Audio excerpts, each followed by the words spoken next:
In this chapter, let us learn to write programs to handle CSV files as well as files containing JSON data.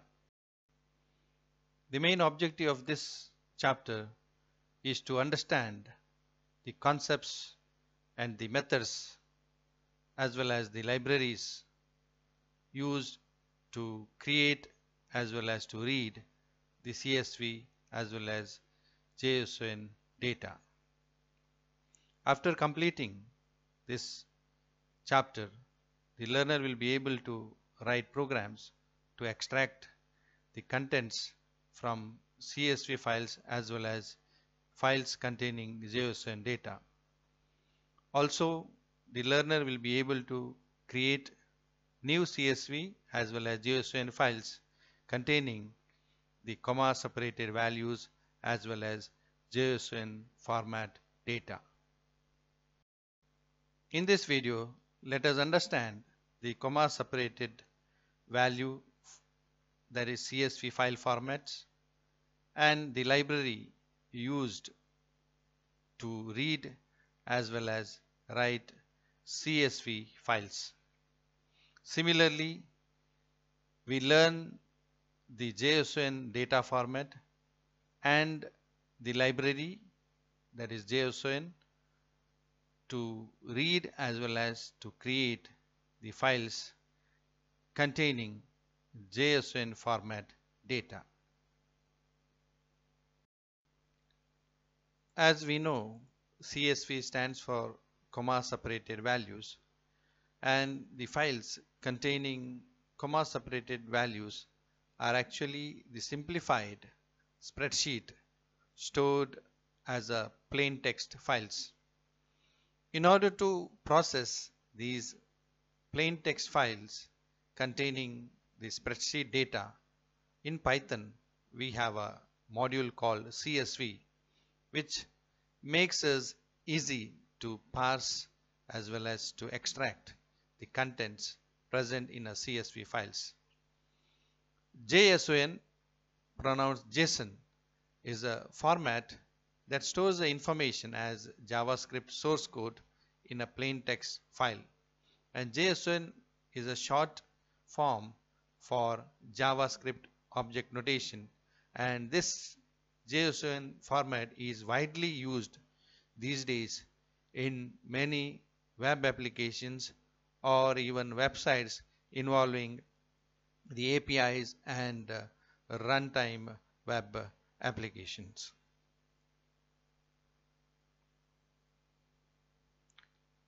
First, let us consider the CSV files and the Python module to handle CSV files. If we look at the format of a CSV file, each line in a CSV file represents a row in the spreadsheet, and the commas separate the cells in the given row. The main advantage of CSV files is the simplicity, as the CSV file contains only the spreadsheet values, not the style information or the macros or other associated information related to a spreadsheet. These CSV files are widely supported in many types of programs, normally in text editors like the Python editor and other editors, as it is a straightforward way to represent the spreadsheet data in a lighter way. As the CSV format is exactly advertised, it's just a text file with the extension CSV, contains the values, and these values are separated with the delimiter, that is comma. Let us take up a sample spreadsheet called example.xlsx containing nearly 7 rows and 3 columns. First column is date and time. Second is the item of purchase, and the third column is a quantity of purchase. And if we have a spreadsheet of this format, 7 rows and 3 columns with these contents, the equivalent CSV file is represented like this. A first row of an Excel spreadsheet represents the first row of a CSV file, where we have 3 values separated with a comma. This is a first cell value, second cell value, and a third cell value in the first row. And this is the second row of this spreadsheet, and first cell of the second row, and second cell of the second row, and the third cell, and so on. This is how the spreadsheet contents are represented in a comma separated values, and this file contains only a text information, no other style or any associated information is not present in the CSV file. Also, these CSV files can have their own set of escape characters instead of commas. If the comma itself is a part of a value, then to separate these values, the CSV module allows us to define other escape sequences. As we know, we can consider each row as a string where the values are separated with comma, and one can argue that the individual cell values can be obtained by using a split method by passing a comma as a delimiter. This works fine when we have a data with no comma is a part of a data. If a comma is a part of a data, then we cannot apply this split function. In that case, we have to use other escape characters that are supported in CSV module, and once we use different escape sequences characters as a delimiters, then the split method will not handle these escape sequences. That is why the CSV module has all these methods to handle, that is to read and to extract and to process the individual values present in a CSV file.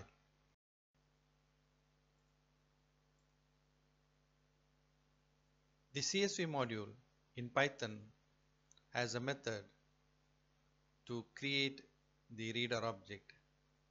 And to read this data from CSV file with this module, first we need to create this reader object.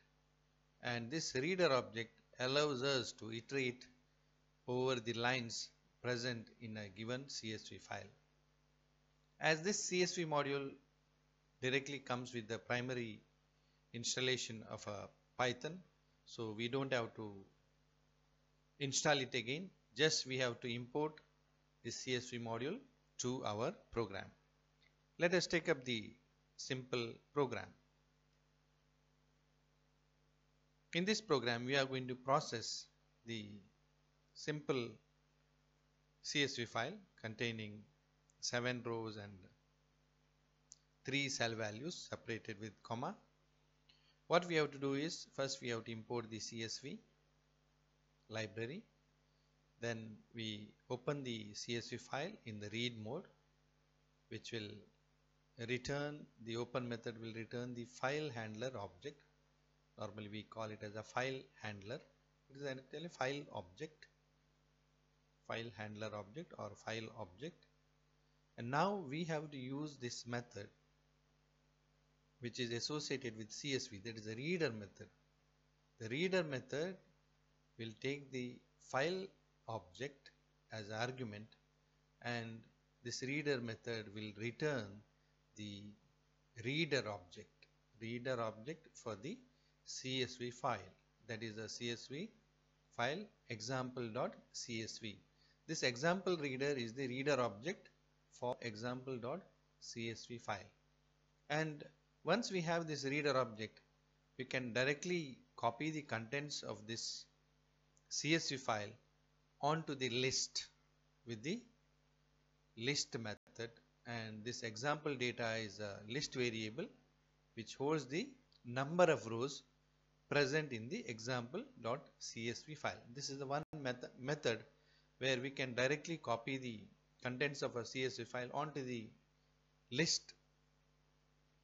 Normally it is actually a list of list, a list containing the string, where string has got a values separated with comma. It is a list of strings, and we can print the data direct with the help of if you use a console, you can directly write the variable, ideally console, and if you are using the editor, you can use the function print to print the contents of the list.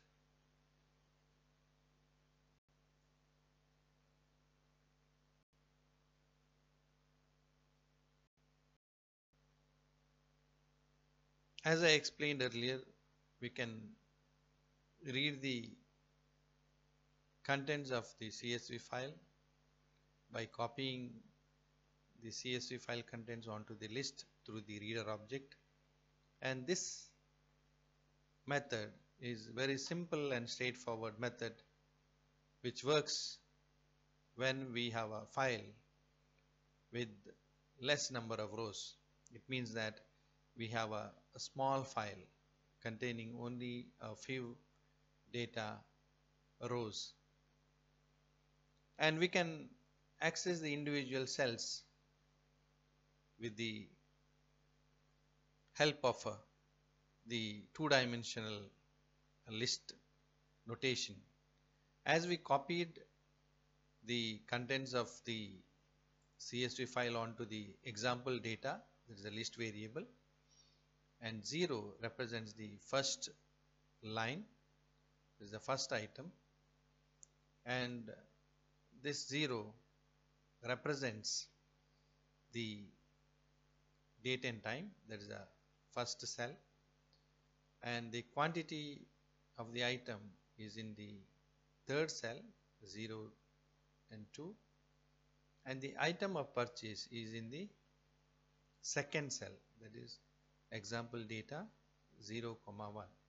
This is how we can access the individual cell values of our Excel sheet, as the Excel sheet is now represented in the form of CSV. With the help of this two-dimensional indexing representation of a list, we can access the individual cell values by specifying the index of the row as well as the index of the column of a list. The second method to read the data from the reader object is used to have a for loop.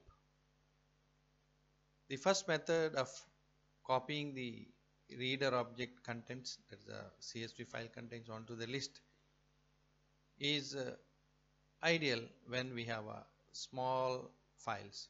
If we have a large CSV files having thousands and lakhs of rows, in that case it's better not to use the first method. It is better to use the for loop so that we can read the row at once, and we can iterate through the for loop to read the subsequent rows. With the for loop, we are not going to load the entire CSV file into the memory. We are going to load the rows one by one through the for loop iteration. Here is a program. We import the CSV file, we open the file in the read mode, and we create the reader object, and we use the for statement for each row in the reader object, print the content of the entire row. Here we use the special attribute which is associated with the reader object, that is a line number. This line number is actually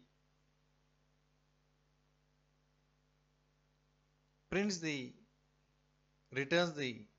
line number associated with the row, and this line number always starts from 1, not from 0. If we have a first row in the CSV file, the line number is 1, not 0.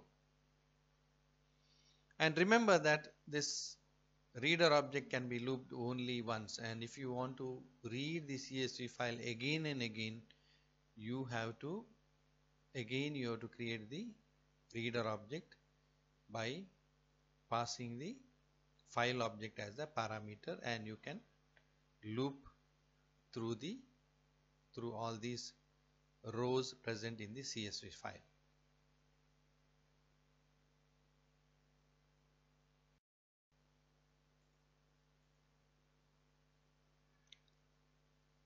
Similar to reader object, the CSV module has a method which creates the writer object, and the writer object allows the programmer to write the data to a CSV file.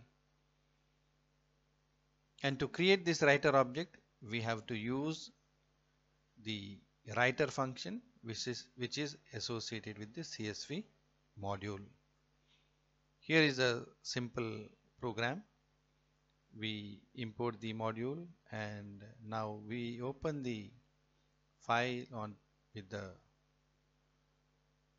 mode write, and also we have to use this third keyword argument newline equal to empty. It means that we are going to pass this keyword argument saying no newline,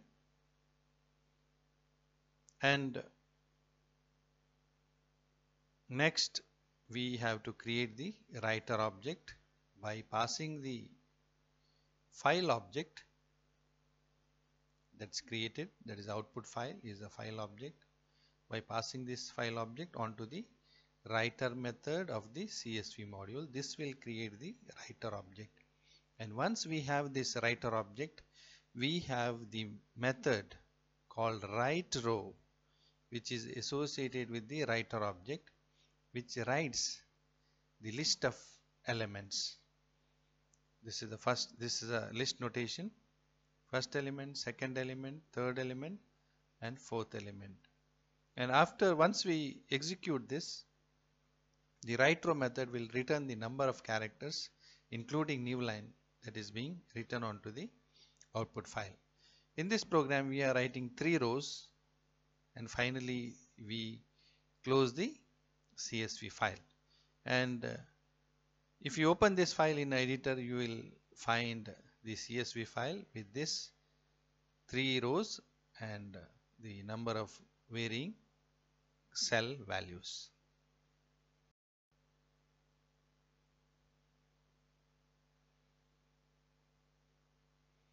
As I said, the writerow method for the writer object takes the list argument. We have to pass the list with the values, and as I told that writerow will return the number of characters that is returned to a file for that row, including the newline characters. In the beginning I told that comma is a default delimiter and the newline character is a default line terminator for the CSV file. And in case if the value itself contains the comma. For example, we represent the let us say currency in terms of comma 1000, 1 comma 3 zeros. In that case, we cannot consider 1 as one cell and 3 zeros as second cell. It is a part of it. And if we have a data in that format, then we have to change the delimiter. And this CSV module has the facility to change the delimiter, as well as we can change the line terminator also. Let us take up this example to illustrate this these two keyword arguments which are associated with the writer method. While creating the writer object, we import the CSV module and we open the file onto the write mode. This is not a T, this is C, CSV. And we create the writer object by passing the file object, and along with this we have to pass the optional keyword parameter. That's why we mentioned the keyword here, delimiter /t. Default is comma, and we don't want a comma, we want to have a tab. And we don't want to have a default behavior, that is line terminator, as /n. We want to have two line breaks, /n/n. Once we have the object, writer object, with these two modifications, delimiter as well as the line terminator, you can write the rows, any number of rows, and then you close the file. Remember, both the keyword arguments are optional. If you don't want to change the line terminator, don't include this, just include the delimiter. Normally this is the case where you have to sometimes change the delimiter comma to some other delimiter. This is a rare case, changing the new line. What is the output of this? We get the file, now CSV file, that is the example.csv, with the first row apples, then you have one tab space, then oranges, one tab space, then grapes, then followed by wine, one line space. We get this because of two new line characters, one first line break to the new line and then again new line. It creates the one blank line space. Here is the output. You can see the one blank line space and the tab space between each of the elements. As I told, the default behavior of CSV module is the delimiter is the comma and the line terminator is the new line. And if you want to change the default delimiter and line terminator, use the keyword arguments, that is delimiter and the line terminator, while creating the writer object with the help of writer method. As the programming example, let us consider the scenario of removing the header from the CSV file. A CSV file contains the rows and the cells separated with the comma, and to describe this CSV file contents, normally we place the header as the first row, which describes the entire CSV file. And this header information is not useful while processing these CSV file data. Only we are interested in data. We are not interested in the header. And here is the problem statement. It says that you find all the CSV files in the current working directory, read all the contents of all the files, and create a new CSV file without the header file, without having the header line. Okay, and here we have to assume that all files have the first line, which is a header, which describe the CSV file. And what are the steps involved to solve this problem? First thing is we need to get all the files of a current working directory using list dir by passing a dot, and we have to loop through all these files, skipping non-CSV files. We can check for dot ends with for the file name. If it doesn't end with .csv, you can skip it. And for all these CSV files, one by one, we have to get each file at a time through the for loop. And for each file, we have to create the reader object, read the contents of the file, and while reading it, by using the line number attribute of the reader object, exclude the line number and store all other lines excluding first line onto the list. Okay, and for that particular file, again you create a writer object, create a new file, new CSV file, and dump the contents of the list variable onto the new CSV file through the writer object. So this is a simple the logic to create the CSV files without the header. Here is a program. We have to import CSV as well as OS library, and we have to create the new directory for the new CSV files with the make dir s function with a name header removed.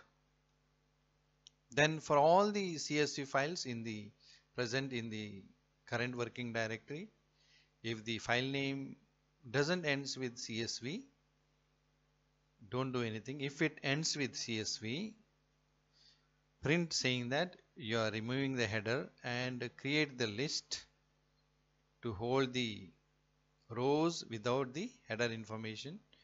Open the CSV file, create the CSV reader object, and for each of the row present in the reader object, if the reader object points to the first line, reader object dot line number equal to first line, skip that row, and all other rows other than first line, you append the row onto the list created for this file.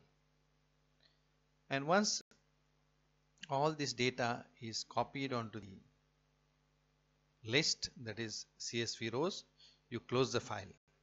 And once this file is closed, you open the new CSV file in the new location, that is with the folder header removed.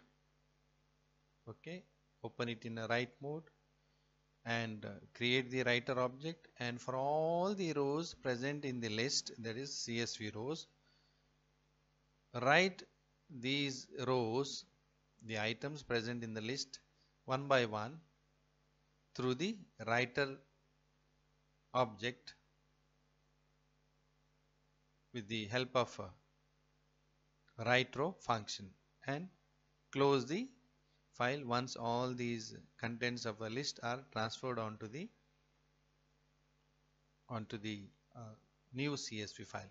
And these things are done for all the CSV files present in the current working directory, one after the other.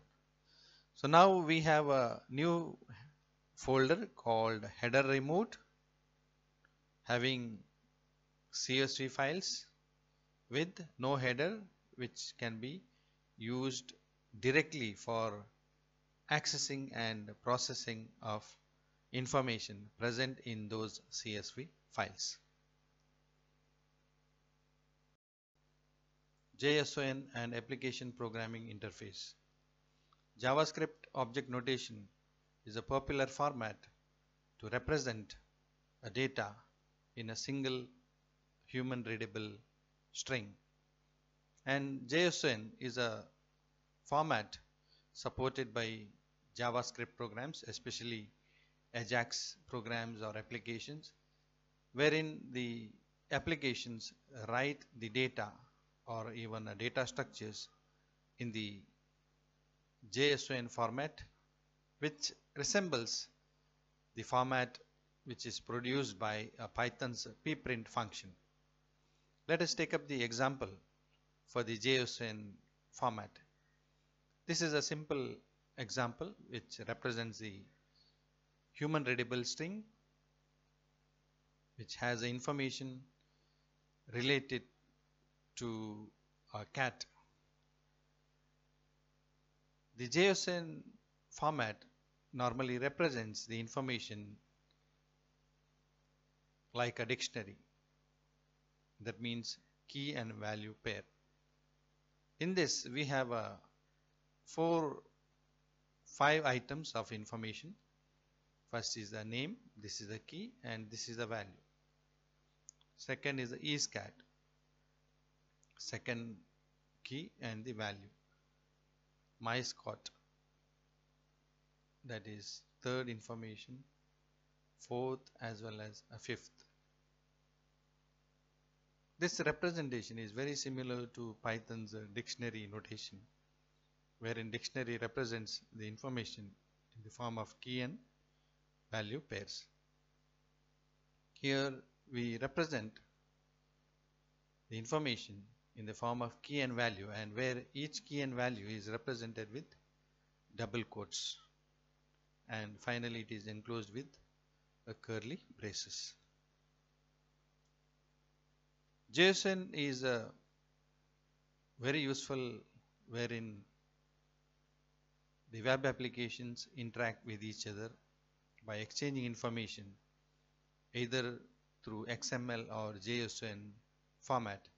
And these days JSON has become a popular format in web application development as well as the web service interactions through the programming interfaces, that is application programming interfaces, APIs. The accessing API is very similar to the accessing a web page, where API is the endpoint for the API is represented with the URL. Normally we call it as a uniform resource identifier, URL or URI. The main difference is whatever the data returned by the API is formatted either in the form of XML, which is a complicated structure wherein the structure is governed by DTD or XML schema, where in JSON it's very simple structure, no schema or any rules to govern the structure, and all these APIs these days use the JSON format to exchange the information between multiple websites or web applications involving APIs or even the web services.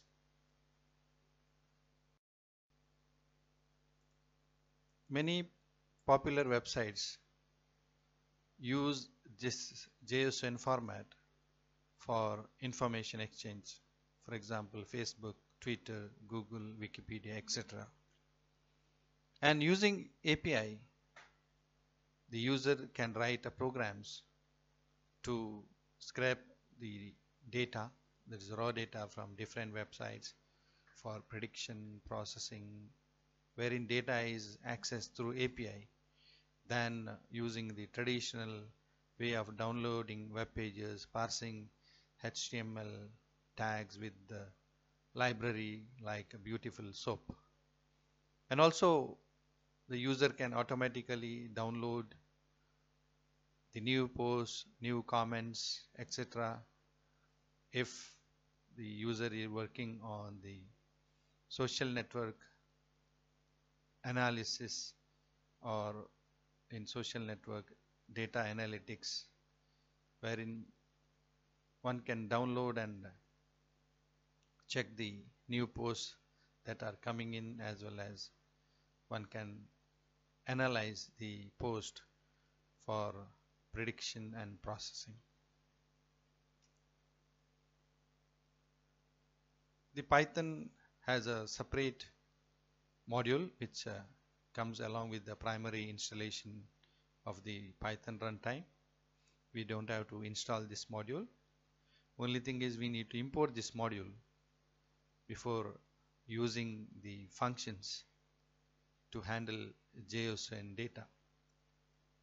This JSON module handles all the details of translating between string with the JSON data and the Python values. To convert the string having a JSON formatted data to a Python values, the JSON module has a function called loads. And to create a string representing JSON data from the Python values, the JSON module has a separate function called dumps. Let us look into these two functions in the subsequent session.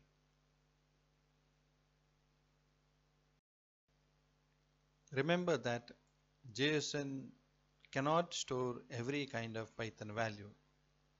It stores only the data types like strings, integers, lists, dictionaries, and none type. And JSON will not store the Python specific objects, that are objects created as instances of classes, or reader objects, writer objects, of file handlers, or PDF file handlers, etc. Let us take up the example to read a string containing JSON data with the JSON module's loads function. As I said, this function translates a string containing the JSON data into a Python value, wherein we have to use the function called JSON.loads. Here is a string of JSON data, where string is enclosed with the single quotes, because every key and value, there is a pair of key and value, is represented with double quotes. This single quote represents the string containing the JSON format. We need to import the library JSON, and you pass this string containing JSON data into loads function. This loads function will return a Python value which is a dictionary, which is of dictionary type. And this JSON data as Python value is actually the Python data type, a variable which holds the Python value. And if you print this, you can see key is a string with the single quotes, and the value is the value. Here it is a Boolean value, here is integer value, here is a string, and here is a none type. The thing is, every data is now converted to a Python value, including the entire structure as well as the individual elements, the individual values which are associated with the respective keys. This is how we can translate the string containing JSON data into a Python data structure or a Python value. Note that JSON string always uses a double quotes, wherein the Python value uses a single quotes for representation while dealing with the JSON strings. Now, how to create a string representing JSON data from the Python value, wherein Python value represents the JSON formatted data. For that, we have a function in JSON module called dumps, which means that dump string, which translates a Python value into a string of JSON formatted data. Let us take up the example We have a Python value wherein a data is represented in the form of key and value. Here single quotes are being used for string representation, and we are not enclosing this with the double quotes or a single quotes, since it is a Python value, not a string. And to convert this Python value into a string representing a JSON data, we have to use the function dumps. It takes the parameter, which is a Python value, and it returns a string representing the JSON data that is equivalent to a Python value. And if you print this string representing JSON data, you will get the items in the form of double quotes, and entire string is represented enclosed with the single quote. And this is a string that is generated out of the Python value, that is, which contains 4 items of information. Let us take up the programming example to fetch the weather data. The problem requirement is to read the location, that is a geographic location, from the command line of the application. Then we have to read the weather data in the form of, which is in the form of JSON, by accessing this data through the API, which is found at this URL, and then convert the string containing JSON formatted data to a Python data structure, and then by appropriate indexing try to get the desired information from the Python data structure.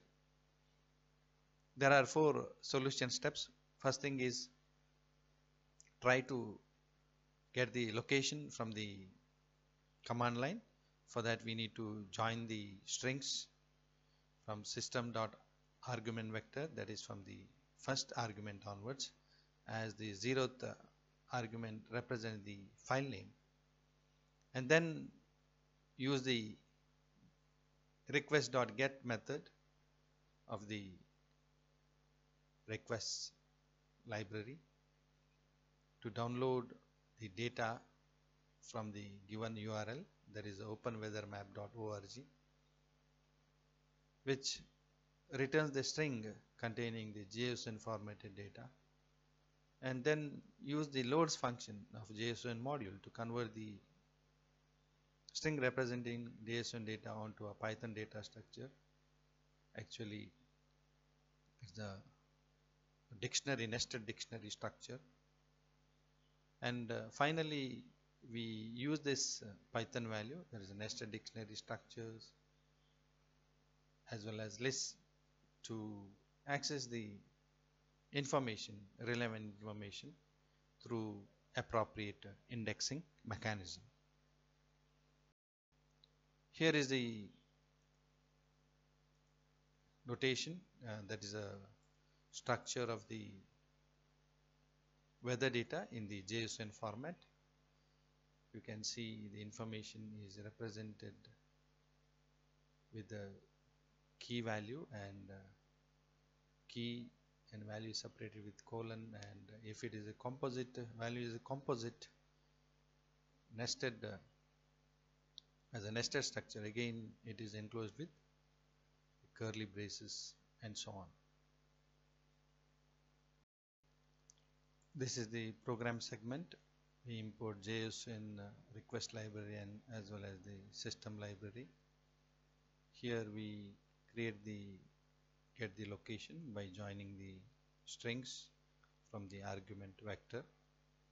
The strings are normally arguments are separated with spaces, and we use the get method to get the information in the form of JSON data, and then you create the Python value with the loads function, and then appropriately use the indexing mechanism to access the relevant information from the Python value. Let us summarize this session. In this session, we learned the format of CSV files as well as JSON data, and how to read the CSV files as well as reading JSON data with the help of a CSV library as well as JSON library. Also, we understood the writing the comma separated values onto the CSV files as well as the Python values representing the JSON data onto the string through these libraries of CSV and JSON. And finally, we executed the two simple application programs. One is removing header from the CSV files. The second one is getting the relevant information from the website, which gives the information about the weather. There's a weather data in the form of JSON.